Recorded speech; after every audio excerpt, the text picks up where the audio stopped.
अस्सलाम वालेकुम dear viewers. आज हम मेडिकल टर्मिनोलॉजी सीरीज़ के पार्ट 12 में जो मेडिकल टर्म्स होते हैं उनके कुछ हिस्से डिस्कस करेंगे। उम्मीद है कि इनके समझने से जो भी मेडिकल टर्म्स होंगे वो आपको और भी इजीली याद होंगे और उसकी समझ आसानी से हो सकेगी। Is it? अब यहाँ पर जो मेडिकल टर्म्स हैं उनकी जो एक लफ्ज़ है प्रीफिक्स। प्रीफिक्स मेडिकल टर्म का वो हिस्सा होता है जो शुरू में इस्तेमाल हुआ करता है, जो शुरू में आता है, जो शुरू में लिखा जाता है। फॉर एग्जांपल एक लफ्ज़ है पोलीयूरिया, ठीक है। तो ये जो पोलीयूरिया है तो उसमें ये जो पोली का लफ्ज़ है दिस इज प्रीफिक्स। यहाँ पर ये प्रीफिक्स है, इससे आपको किसी भी कंडीशन जो हुआ करती है या कोई चीज़ अगर मिकदार से ज़्यादा कम है, मतलब कि इसमें लोकेशन हुई, इसमें जो साइज़ है उसका पता चलेगा, अमाउंट है उसका पता चलेगा, कलर का पता चलेगा, ठीक है ना। जो नंबर्स है कोई ज़्यादा कमी वाले उससे उसका पता चलेगा, या मुख्तलिफ कंडीशंस वगैरह। फॉर एग्ज़ाम्पल एक लफ्ज़ है पोलीयूरिया, पहले भी हम डिस्कस कर चुके हैं। पोली मीन्स मिकदार में ज़्यादा, तादाद में भी हो सकता है लेकिन मिकदार में ज़्यादा। कोई भी चीज़ नॉर्मली जितना हुआ करती है अगर वो मिकदार में ज़्यादा हो तो पोली का लफ्ज़ आएगा। तो यहाँ पर ये पोली शुरू में आता है, इसको प्रीफिक्स कहते हैं, ठीक है। प्रीफिक्स को मैं आप फिर से थोड़ा सा बता दूं कि मेडिकल टर्म का जो शुरू वाला हिस्सा है जो आपको किसी भी साइज़, अमाउंट, कलर, कंडीशन वगैरह के बारे में बताता है वो प्रीफिक्स कहलाता है। जो यहाँ पर पोलीयूरिया में पोली लफ्ज़ जो है दैट इज़ प्रीफिक्स। इसी तरह अगर अमाउंट में अगर कमी हो तो एक लफ्ज़, जिस तरह पोली का लफ्ज़ ज्यादा के लिए आता है तो ओलिगोमिनोरिया फॉर एग्जाम्पल मैं बता दूं तो ओलिगोमिनोरिया में जो ओलिगो का लफ्ज़ है दिस इज प्रीफिक्स, ठीक है। अब एक लफ्ज़ है माइक्रोबायोलॉजी, यहाँ पे जो साइज़ है उससे आपको आगाह करते हैं कि जो साइज़ है वो किस तरह है, कैसा है, नॉर्मल से बड़ा है, नॉर्मल से छोटा है। फॉर एग्जाम्पल माइक्रो का लफ्ज़ हुआ एक prefix, okay. Microbiology for example, तो वो बायोलॉजी वो जानदारों से मुतालिका इल्म जो बहुत छोटे होते, इतने छोटे होते कि माइक्रोस्कोप ही से वो देखे जा सकते हैं, तो वो माइक्रोबायोलॉजी कहलाती। तो माइक्रो का लफ्ज़ हुआ प्रीफिक्स। इसी तरह एक लफ्ज़ है macro, this is opposite of micro. जिस तरह माइक्रो का लफ्ज़ आता है छोटे के लिए, उसी तरह मैक्रो का लफ्ज़ आता है बड़े के लिए। इससे मुतालिक अगर हम कहें फॉर एग्जाम्पल मैक्रोसिस्ट, तो कोई भी सिस्ट अगर हो वो बहुत ज़्यादा बड़ा हो साइज़ में तो आप कहेंगे कि दिस इज मैक्रोसिस्ट। या फॉर एग्जाम्पल एक लफ्ज़ है मैक्रो एडिनोमा, ठीक है ना। कोई भी ग्लैंड में एडिनोमा जो है वो कोई ग्लैंड में ट्यूमर लाइक ग्रोथ है, तो वो अगर बहुत ज़्यादा बड़ा हो तो वही मैक्रो एडिनोमा कहलाएगा। या फॉर एग्जाम्पल मैक्रोग्लोसिया जो जुबान है, अगर वो बहुत ज़्यादा नॉर्मली जितनी हुआ करती है उससे ज़्यादा हो तो वो मैक्रोग्लोसिया का लफ्ज़ आएगा। और यहाँ पर मैक्रो का लफ्ज़ क्या होगा? प्रीफिक्स। ये जो मैक्रो ये क्या बोलते हैं, साइज में भी और लेंथ में भी अगर कोई चीज़ नॉर्मल से बड़ी हो इस्तेमाल होगा। इसी तरह अगर लोकेशन की बात है तो एपिगेस्ट्रियम, यहाँ पे एपी क्या है? This is prefix. Epigastrium above the stomach, gastrium जो गैस्ट्रिक रीजन है उससे अगर थोड़ा सा वो, तो एपी जो यहाँ पर ये जो प्रीफिक्स है यह क्या बताता है? उसकी लोकेशन बताता है। एपी प्रीफिक्स हुआ एपिगेस्ट्रियम, जो मैदे से थोड़ा सा ऊपर जगह है उसका जो अपर वाला हिस्सा है एपिगेस्ट्रियम कहलाएगा। एक लफ्ज़ है पैराथायराइड। पैराथायराइड जो है वही पैरा बिसाइड साथ साथ, ठीक है। तो ये प्रीफिक्स है।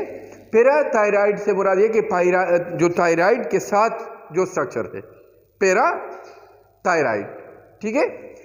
इसी तरह कलर से मुतालिक अगर हो कोई भी प्रीफिक्स, कलर मैंने आपको बताया कि चलो कलर में एक और जो पार्ट है उसमें पूरे कलर्स इंशाल्लाह एक्सप्लेन करूंगा, तो यहाँ पे शॉर्ट जाता हूँ कि एक लफ्ज़ है एरिथ्रोसाइट। आपको पता है कि आरबीसीज को बोलते हैं। एरिथ्रो का लफ्ज़ यहाँ पे क्या हुआ? प्रीफिक्स। साइड्स वही जो सेल है या इस किस्म की। लिकोरिया, लिको का लफ्ज़ प्रीफिक्स है, रिया डिस्चार्ज है, तो लिकोरिया क्या हुआ?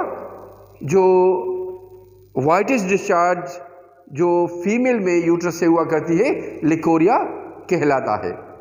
इसी तरह अगर लिको का लफ्ज़ हम एज अ प्रीफिक्स एक और जगह पे इस्तेमाल करें तो लिकोडर्मा, जो स्किन है वो सफ़ेद हुआ है नॉर्मल से ज़्यादा। इसी तरह डायप्लोपिया है, यहाँ पे आपको नंबर बताता है कि डायप्लोपिया जो ओपिया का लफ्ज़ आएगा डियर्स विजन के लिए, मीन्स के देखने की सलाहियत के लिए। तो एक्सक्यूज मी, अगर कोई भी चीज़ एक की बजाय दो दो नज़र आए तो यहाँ पर हम ये कहेंगे कि दिस इज़ डायप्लोपिया। इसी तरह डिस्यूरिया, ये कोई कंडीशन को बताता है कि पेन वाली कंडीशन है, किसमें? यूरिनेशन में। ड्यूरिंग यूरिनेशन अगर वो पेनफुल हो या वहाँ पे बर्निंग हो तो डिस्यूरिया कहलाएगा। सुनी, अब चलो प्रीफिक्स के बाद ये सफिक्स की तरफ आते हैं। सफिक्स वो part of the body, sorry part of the term होता है जो एंड में आता है। ये भी डिटेल में जाने की कोशिश ज़्यादा नहीं करूँगा, लेकिन शॉर्टली बता दूं कि ये भी कोई भी प्रोसेस हो, कोई भी अमाउंट हो, कोई भी मिकदार हो, कोई भी कंडीशन हो, कोई भी प्रोसीजर हो, ठीक है ना, इस सफिक्स से ज़ाहिर होगा जो मेडिकल टर्म का आखिरी हिस्सा होगा। लाइक हेडेक है, एक कंडीशन को बता दें, ACHE आपको सिंपल है कि एक कंडीशन है, दर्द है सर में। इसी तरह ओटेल्जिया है, ओटो का लफ्ज़ आएगा इस कान के लिए, एल्जिया यहाँ पे सफिक्स है, ओके। इसी तरह सिल्फिंजाइटिस, इन्फ्लेमेशन है, आइटिस का लफ्ज़ आया। सिल्फिंजो का लफ्ज़ आता है डियर्स जो पिलोफियन ट्यूब्स है उसके लिए। तो अगर पिलोफियन ट्यूब्स में क्या बोलते हैं इन्फ्लेमेशन हो तो यहाँ पर ये आइटिस आएगा जो इस मेडिकल टर्म में सफिक्स कहलाएगा, इन्फ्लेमेशन ऑफ पिलोफियन ट्यूब। लिकोपिनिया, पिनिया का लफ्ज़ मिकदार, तादाद, कमी के लिए आएगा। फॉर एग्जांपल अगर लिकोसाइट नॉर्मल से कम हो तो लिकोपिनिया का लफ्ज़ यहाँ पे आएगा। पिनिया यहाँ पे सफिक्स है। तो सफिक्स में फिर बता दूं कि वो पार्ट ऑफ द बॉडी जो मेडिकल टर्म के एंड में आता है और कोई एब्नॉर्मलिटी को शो करता है। एक लफ्ज़ है आर्टियोस्क्लेरोसिस, एक प्रोसेस है। SIS वाली बात एक प्रोसेस है जो कि जिसमें क्या होता है कि जो आर्टरीज है वो स्क्लेरोसिस बोलते हैं, हार्डनिंग जो भी नॉर्मल से उसमें सख्त किया जाए, तो आर्टियोस्क्लेरोसिस एक प्रोसेस है। SIS यहाँ पे क्या है? सफिक्स है। क्लियर? एंडोस्कोपी एक प्रोसीजर है, स्कोपी एक प्रोसीजर है जो आप किसी चीज़ को देखते हैं। एंडोस्कोपी जो अंदरूनी part of the body, for example stomach की अंदरूनी सतह को आप देखते हैं तो एंडोस्कोपी कहलाएगा। टॉन्सिलेक्टमी, एक्टोमी का लफ्ज़ बताया था कि आता है सर्जिकल रिमूवल के लिए, तो this is also a procedure. और एक्टोमी का लफ्ज़ यहाँ पे सफिक्स है, तो tonsillectomy surgical removal of tonsils. Angioplasty है, प्लास्टी का लफ्ज़ आएगा किसी भी ऐसी सर्जरी के जिसमें कोई चीज़ रिपेयर होता हो, ठीक है ना। तो अगर जो एंजियो है, जो वेसल्स है, ब्लड वेसल्स है, उनकी अगर रिपेयर होता हो तो एंजियोप्लास्टी कहलाएगा, जो यहाँ पर प्लास्टिक का लफ्ज़ रिपेयर के लिए आएगा और सफिक्स कहलाएगा। इस पार्ट में इस टर्म में ये पार्ट जो है दैट इज सफिक्स। इसी तरह सिंपल सी बातें हैं, फियरफुलनेस, नेस यहाँ पे सफिक्स से सिंपल वर्ड है। मेट्रोडीनिया जो यूट्राइन पेन है, डीनिया पेन है, तो यहाँ पर ये एक कंडीशन है, डीनिया का लफ्ज़ आएगा जो है वो एज ए सफिक्स यहाँ पे यूज हुआ है। हेपेटो स्प्लीनो मेगेली, जो मेगेली इनलार्जमेंट है स्प्लीन की और इवन हेपेटो मीन्स के लिवर की, तो यहाँ पर जो मेगेली का लफ्ज़ है ये आएगा किसके लिए, इनलार्जमेंट के लिए, जो सफिक्स कहलाएगा। होपफुली जो सफिक्स का लफ्ज़ है वो भी आप समझ चुके होंगे ना। इसका जो दरमियानी एक हिस्सा होता है या ज़रूरी नहीं कि दरमियान में हो, लेकिन जो मेन सब्जेक्ट को, जो मेन ऑर्गन को, पार्ट ऑफ द बॉडी को बताता है मेन, वो रूट्स या रूट वर्ड्स कहलाएगा। फॉर एग्जांपल डिसमेनोरिया, यहाँ पे मेनो जो है, मेंसेस जो है, this is roots, root word है। पेनफुल है मेंस्ट्रुअल डिस्चार्ज, जो हेज है उसका दर्द के साथ आना, यहाँ पर मेनो का लफ्ज रूट्स में आया। पेरिकार्डाइटिस, पेरी अराउंड, कार्डियो का लफ्ज, कार्ड का लफ्ज जो हार्ट का लफ्ज है ये आया यहाँ पे रूट वर्ड में, वही इन्फ्लेमेशन है। तो यहाँ पर ये पेरी प्रीफिक्स है, ये रूट वर्ड है और ये सफिक्स है। यहाँ पर डिस प्रीफिक्स है, मेनो रूट वर्ड है, जबकि रिया सफिक्स है। इसी तरह एक्रोडर्माटाइटिस, एक्रो मीन्स जो एक्सट्रीमिटीज है, तो उसकी अगर वो हो क्या बोलते हैं, इन्फ्लेमेशन हो जो उस स्किन की, एक्सट्रीमिटीज की स्किन की, तो यहाँ पर एक्रो का लफ्ज आएगा प्रीफिक्स, ये डर्मा का लफ्ज आएगा कहलाएगा रूट वर्ड, और ये इन्फ्लेमेशन जो है दैट इज प्रीफिक्स।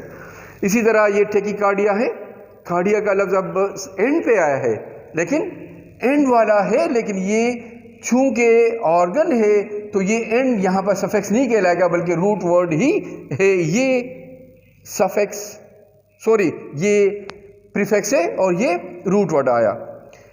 एंडोमेट्रियम, इसी तरह आर्टियोस्क्लेरोसिस पहले भी आया है, और ये एक लफ्ज़ है सल्फिंजो ओफोरोइक्टोमी।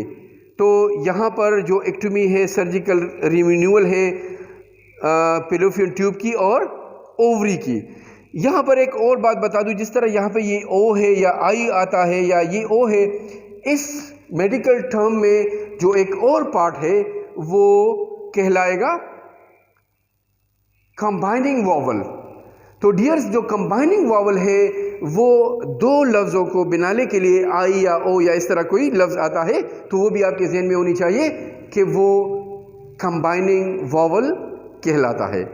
डियर्स, होपफुली जो प्रीफिक्स है, जो रूट वर्ड है, और जो सफिक्स है, इवन जो कंबाइनिंग वॉवल है, इसको आप समझ चुके होंगे, और इसकी वजह से अगर आप इस पे आप सोचेंगे तो कोई भी टर्म और भी आसानी से याद होगा। इंशाल्लाह ज़िंदगी हुई तो नेक्स्ट पार्ट हाजिर होंगे, तब तक अल्लाह हाफिज़।